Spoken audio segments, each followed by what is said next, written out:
NCERT रख लोगे सामने में। और यूनिट 6 का जो लेसन है वो है थर्मोडायनेमिक्स। ठीक है, तो थर्मोडायनेमिक्स दो वर्ड से मिला हुआ है ऐसा लग रहा है। देखो, थर्मो का मतलब होता है हीट, और डायनेमिक्स का मतलब आप लोग स्टडी किए होंगे, स्टडी ऑफ मोशंस। मोशंस जो फिजिक्स में पढ़ा होगा ना सब, उसमें डायनेमिक्स का मतलब क्या होता है, स्टडी ऑफ मोशंस। तो यहाँ पर हम लोग को क्या स्टडी करेंगे, study of energy transformation forms. Energy transformation forms को जो एक एक सिस्टम से दूसरे सिस्टम में जैसे हो एनर्जी का फॉर्म जब हम लोग ट्रांसफॉर्मेशन करते हैं ना, उसी को हम लोग स्टडी करते हैं थर्मोडायनेमिक्स में। ठीक है, तो यहाँ पर एक ध्यान देने वाली बात है कि here energy changes of microscopic system involving large number of molecules. Energy transformation जो है ना, यहाँ माइक्रोस्कोपिक सिस्टम से देखना है। ये नहीं कि छोटे छोटे मोलिक्यूल की एनर्जी की बात करना है। हम लोग छोटे छोटे मोलिक्यूल की एनर्जी की बात नहीं करेंगे। यहाँ माइक्रोस्कोपिक सिस्टम ये जिसमें लाखों करोड़ों मोलिक्यूल रहते हैं उसकी बात करेंगे। जैसे एक छोटा सा एग्जांपल बता रहे हैं, जैसे हमारे आय से, जैसे तुम्हारे आय से, आय का मतलब इनकम, देश के आय का कोई असर नहीं पड़ेगा, नहीं। लेकिन देश की अगर जीडीपी घटेगी तो पूरे देश की आय घटेगी ना। तो यहाँ पर जीडीपी जैसे शब्द हुआ जिससे जिससे पूरा देश प्रभावित होता है, वो वैश्विक लेवल पर। तो उसी तरह मोलिकुल की बात होती है। एक छोटे मोलिकुल की बात हम लोग नहीं कर रहे हैं जिसमें अरबों खरबों मोलिकुल्स जुड़े हुए हैं, उसकी बात कर रहे हैं। तो यहाँ पर थर्मोडायनेमिक्स में energy changes of microscopic system की बात होगी। ठीक है, माइक्रोस्कोपिक सिस्टम और माइक्रोस्कोपिक। जैसे मान लीजिए वन वाटर मोलिकुल है, तो वन वाटर मोलिकुल से हाथ को अगर आप भिंगाइएगा या कपड़ा को भिंगाइएगा या कागज को भिंगाइएगा तो वन वाटर मोलिकुल से नहीं भीगेगा। लेकिन करोड़ों मोलिकुल रहेंगे तो क्या होगा, वाटर या ये कागज हो या कपड़ा हो या हाथ भींग जाएगा ना। तो जिस प्रॉपर्टी से जो माइक्रोस्कोपिक लेवल पे प्रभावित होता है, उसी प्रॉपर्टीज को हम लोग थर्मोडायनेमिक्स के अंदर पढ़ेंगे। थर्मोडायनेमिक्स को स्टडी करने के लिए कुछ छोटे छोटे टर्म्स है, उस टर्म को स्टडी करना पड़ेगा। जैसे आपको एनसीईआरटी बुक में अगर होगा सामने, सबको एनसीईआरटी बुक रखे हुए है ना सामने में। हाँ, तो 6.1 निकालो सब, 6 लेसन है।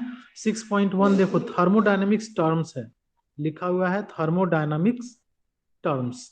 तो थर्मोडायनेमिक टर्म्स कौन कौन से टर्म्स है, उस टर्म की हम लोग बात करेंगे। ठीक, तो सबसे पहला जो टर्म है हम लोग का सिस्टम है, सिस्टम। तो सबसे पहला टर्म क्या हुआ, सिस्टम क्या हुआ। तो सिस्टम मतलब यूनिवर्स का वो पार्ट, ये पूरे ब्रह्मांड में लेकर डिफाइन करते हैं। यूनिवर्स का वो पार्ट जो हमारे स्टडी के लिए है, जिस पर हम ध्यान दे रहे हैं, जिसको स्टडी कर रहे हैं ना, वही हमारे लिए सिस्टम है। ठीक है, तो सिस्टम जैसे मान लीजिए कि एक गिलास पानी लिए, एक गिलास वाटर लिए है ना, एक गिलास में पानी लिए, तो उस पानी का वॉल्यूम क्या है, उसका टेम्परेचर क्या है। ठीक है, उसको हम लोग स्टडी कर रहे हैं कि उसका कितना आयतन है, उसका टेम्परेचर कितना है, वो पानी को अगर हम लोग ढक दिए तो प्रेशर कितना लगा है। तो ये एक सिस्टम हो गया हमारे लिए। ठीक है, तो जो भी हमारे स्टडी के लिए है, जो भी चीज हमारे स्टडी ऑब्जर्वेशंस के लिए है, a system in thermodynamics refer to that part of universe in which observations are made and remaining universe constitute the surrounding. जो हमारे ऑब्जर्वेशंस के लिए है वो हमारे लिए सिस्टम हो गया।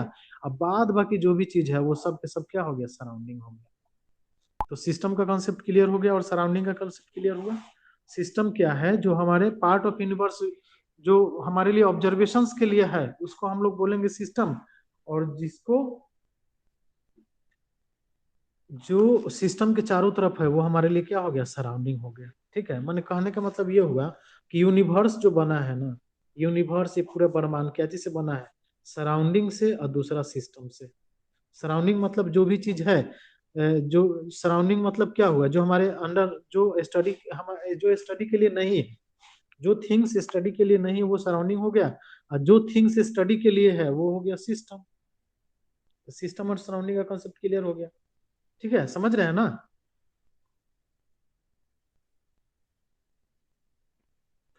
चलिए तो आगे बोलते हैं, टाइप्स ऑफ सिस्टम की बात करते हैं। तो टाइप्स ऑफ सिस्टम देखो सब, 6.1.2 की बात हो रही है।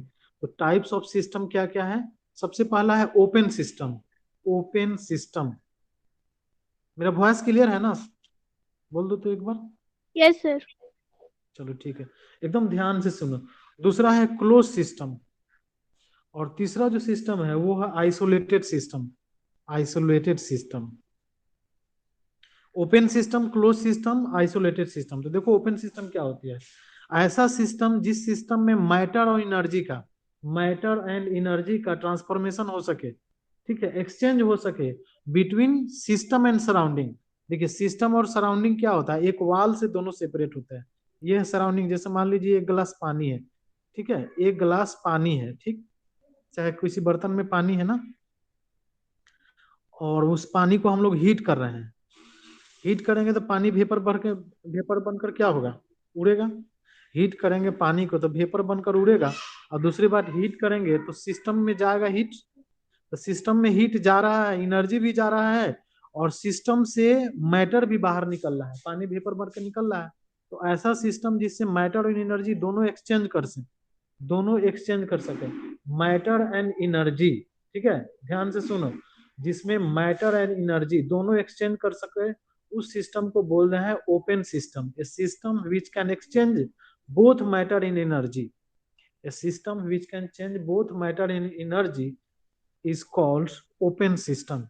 ठीक है, ओपन सिस्टम क्या हुआ, गैस सिलेंडर पर माने एक पतीला लिए, उसमें पानी डाल दिए, उसको गर्म कर रहे हैं, तो हीट भी दे रहे हैं और मैटर भी हमारा गायब हो रहा है, वेपर बनकर उड़ रहा है। तो ये जो सिस्टम है हमारा क्या हो गया, ओपन सिस्टम हो गया, ठीक है।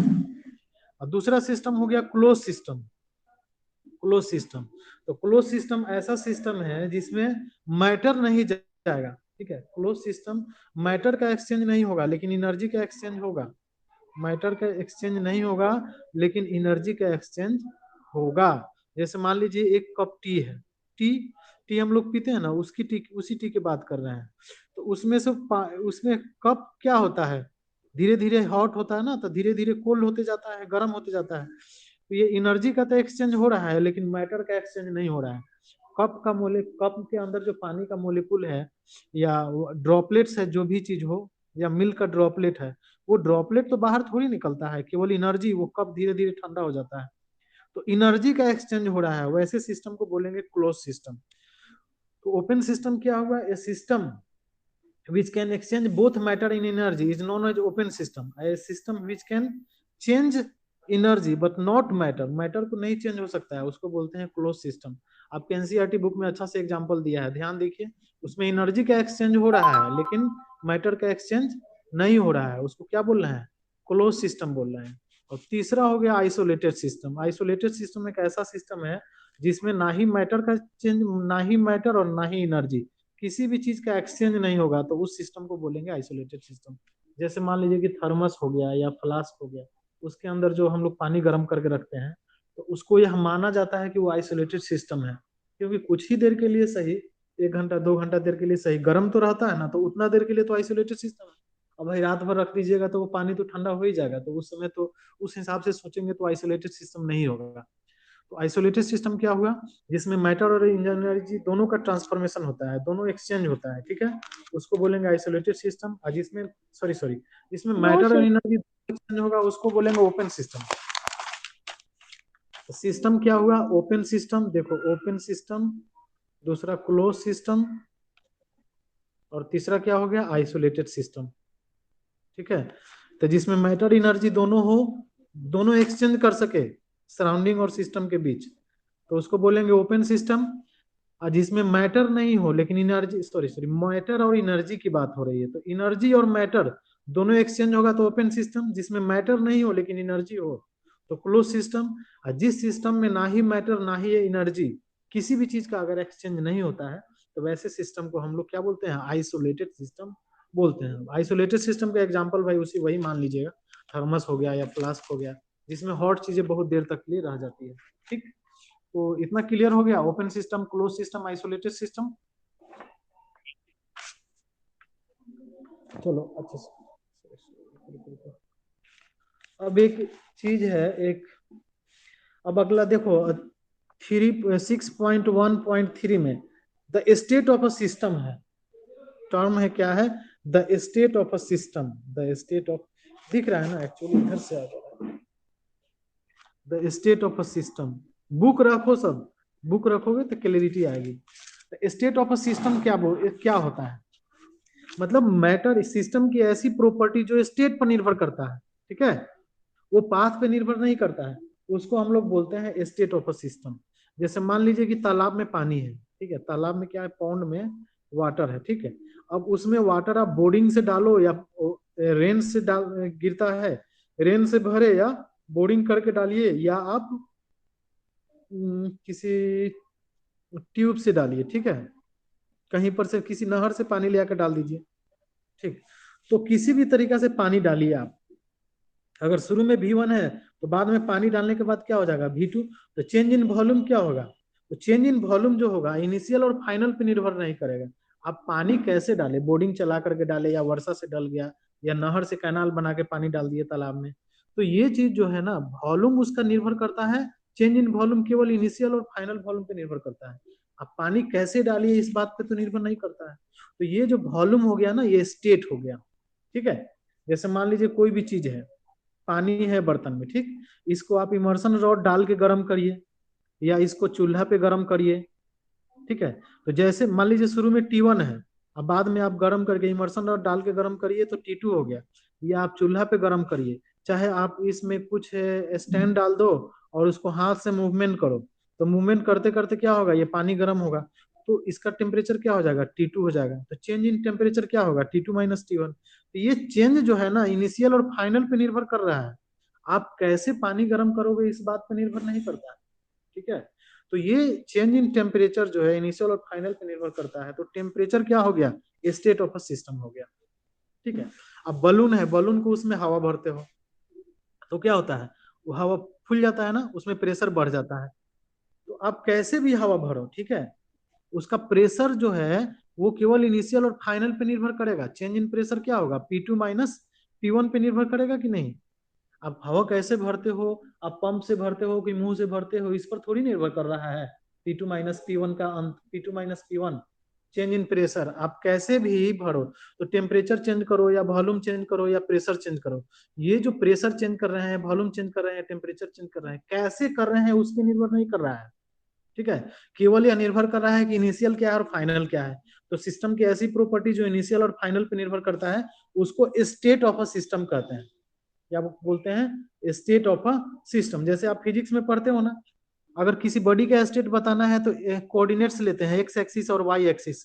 उसको कोऑर्डिनेट से जीरो, निर्देशांक है ना, कोऑर्डिनेट 0 0 से ये देखते हैं कितना दूरी पर एक्स एक्सिस पर है, कितना वाई एक्सिस पर है, और उसका जेड एक्सिस में कोई क्या उसका है। तो ये state of a system physics में अलग हो गया, और यहाँ पर स्टेट क्या है, अलग है। यहाँ पर सिस्टम की प्रॉपर्टी, यहाँ पर तो हम लोग एनर्जी के रिस्पेक्ट में पढ़ रहे हैं ना। थर्मोडायनेमिक्स जो है ये लेसन किस में बता रहा है, ये एनर्जी के टर्म में बता रहा है, ठीक। तो यहाँ पर स्टेट ऑफ द सिस्टम क्या हुआ, प्रेशर हुआ, टेम्परेचर हो गया, वॉल्यूम हो गया, मास हो गया। ये कैसे प्रेशर चेंज हो रहा है, टेम्परेचर कैसे चेंज कर रहा है, वॉल्यूम कैसे चेंज कर रहा है, कैसे चेंज हो रहा है उस पर निर्भर नहीं कर रहा है। चेंज इन वॉल्यूम तो इनिशियल और फाइनल पे निर्भर कर रहा है, चेंज इन प्रेशर तो इनिशियल और फाइनल पे निर्भर कर रहा है, चेंज इन मास तो इनिशियल और फाइनल पे निर्भर कर रहा है। तो जो सिस्टम की जो प्रॉपर्टी इनिशियल और फाइनल पे निर्भर करती है उस प्रॉपर्टी को हम लोग बोलते हैं the state of a system, ठीक है। The property of a system which depends on initial and final states are called state of a system. तो स्टेट ऑफ सिस्टम के लिए क्या क्या हो गया, इसको स्टेट वेरिएबल भी बोलते हैं। Pressure, volume, temperature are called state variables और स्टेट फंक्शंस। तो मैं उम्मीद करता हूं कि स्टेट वेरिएबल्स और स्टेट फंक्शन समझ गए होंगे सब। बोलो समझा है कि नहीं सब।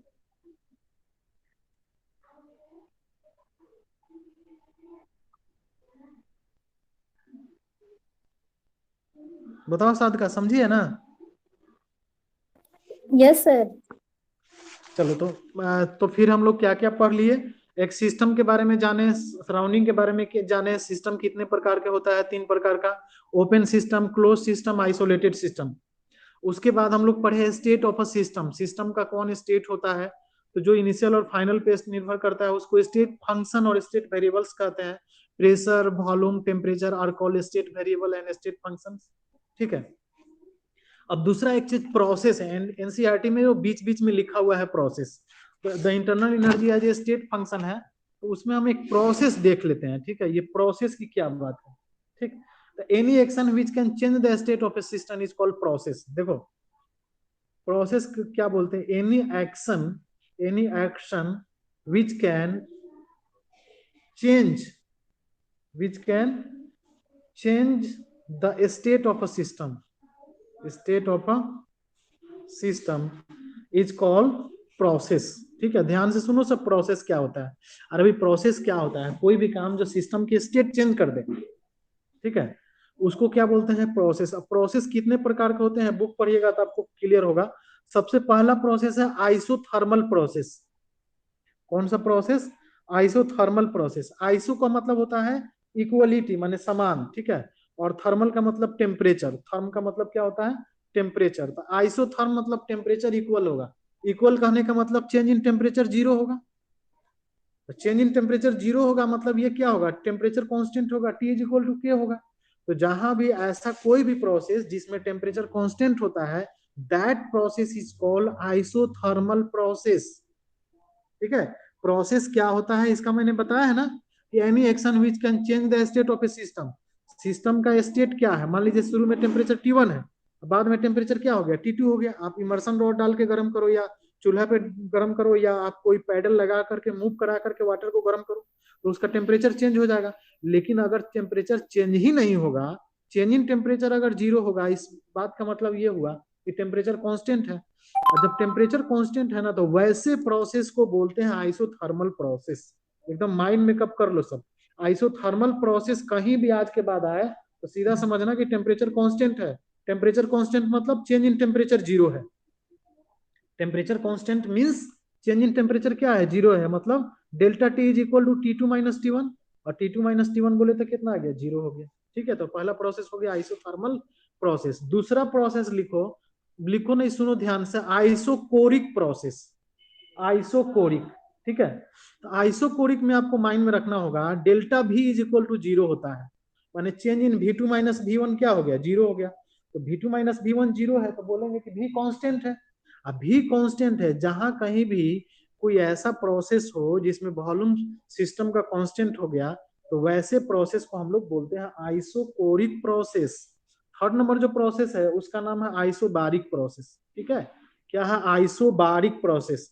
ध्यान से सुनो सब, ऐसे ही रफ के लिए लिख रहा हूं, लिखने से ज्यादा सुनना है सबको। मैं नोट्स बना कर दे दूंगा, चिंता मत करो।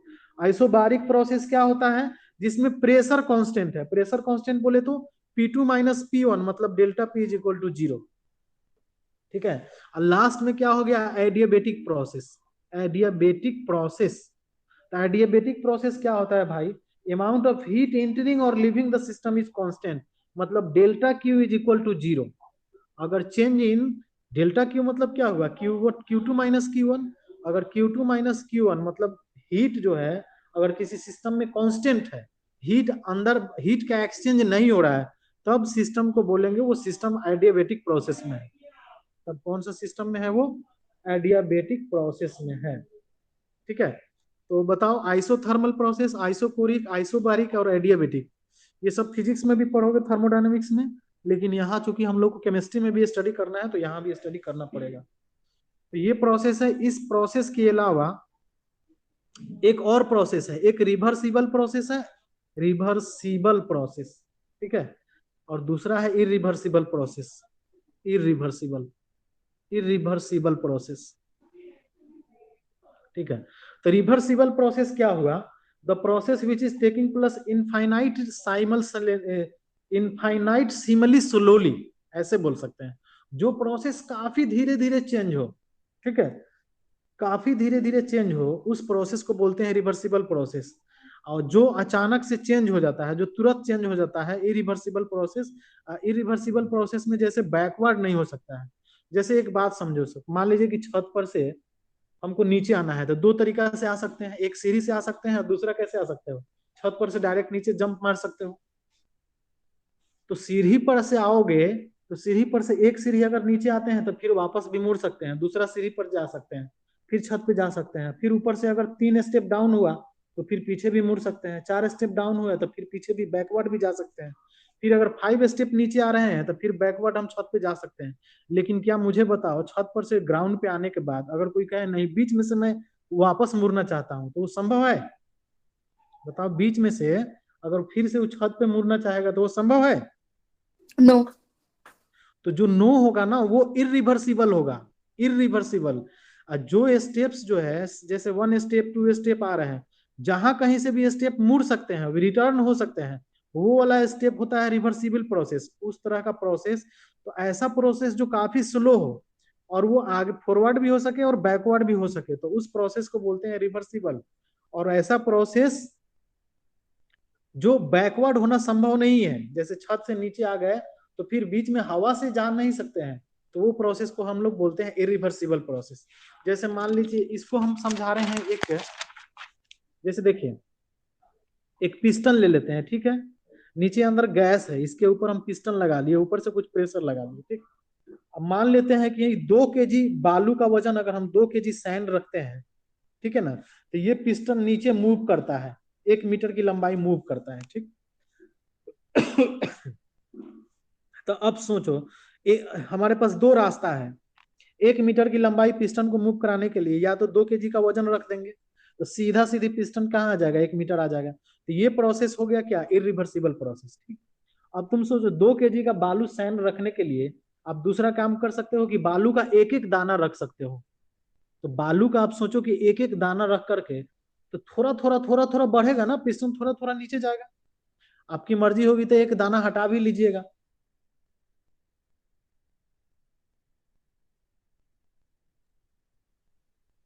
रख कर जाएगा, 2 4 5 दिन लग जाएगा। एक एक दाना रखोगे तब ना 2 किलो उड़ेगा। तो एक एक दाना रख करके अगर 1 मीटर पिस्टन का मूवमेंट कराना है, तो इस तरह के प्रोसेस को हम लोग बोलते हैं रिवर्सिबल प्रोसेस, ठीक है। तो जो काफी है ना इनफाइनाइट सिमली स्लो होता है, स्लोली स्टेप्स में अगर हो रहा है, तब इसको बोलते हैं रिवर्सिबल प्रोसेस। और इरिवर्सिबल प्रोसेस का मतलब क्या हुआ, इरिवर्सिबल प्रोसेस मतलब जो चेंज हो जाता है, जो अचानक चेंज हो जाता है, सीधा उसका V2 माइनस V1 निकल गया।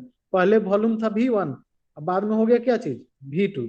तो जो 1 स्टेप में होता है उसको हम लोग क्या बोल रहे हैं, इरिवर्सिबल। और जो कई सारे स्टेप्स में होते हैं, कई सारे धीरे धीरे धीरे धीरे धीरे धीरे अकरिंग हो रहा है, तब उसको हम लोग बोलते हैं रिवर्सिबल। तो मैं उम्मीद यही कर सकता हूँ कि रिवर्सिबल और इरिवर्सिबल समझ गए होंगे सर, समझा कि नहीं। Yes sir. तो देख लो अभी तक हम लोगों ने क्या क्या स्टडी किया है। एक तो पढ़े हैं कि थर्मोडायनेमिक्स क्या होता है भाई।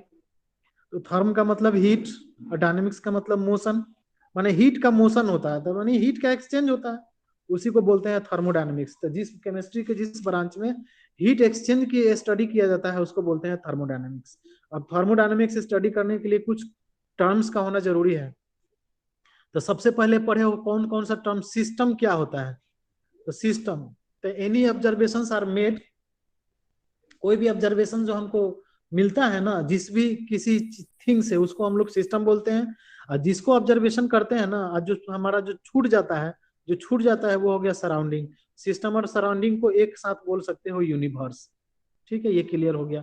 उसके बाद हम लोगों ने सिस्टम 3 प्रकार देखा, कौन कौन, ओपन सिस्टम, क्लोज सिस्टम और आइसोलेटेड सिस्टम। तो ओपन सिस्टम में मैटर और एनर्जी एनर्जी का एक्सचेंज हो जाता है, क्लोज सिस्टम में मैटर का नहीं होता है लेकिन एनर्जी का हो जाता है, और आइसोलेटेड सिस्टम में मैटर और एनर्जी किसी का भी एक्सचेंज नहीं होता है। दूसरा पढ़ा है state of a system, system की क्या स्टेट होती है। तो स्टेट ऑफ अ सिस्टम को स्टेट फंक्शन और स्टेट वेरिएबल भी बोलते हैं, और यह इनिशियल स्टेट और फाइनल स्टेट पे निर्भर करता है। तो pressure, volume, temperature are called state variable और स्टेट फंक्शन, ठीक। तीसरा पढ़ा है प्रोसेस, तो any action which can change the state of a system, system का जो स्टेट चेंज कर सकता है उसको प्रोसेस बोलते हैं। कौन कौन सा प्रोसेस,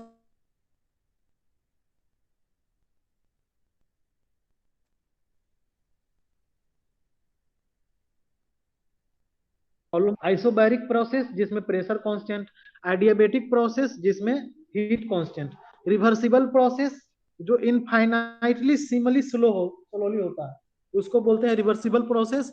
एक होता है इरिवर्सिबल प्रोसेस,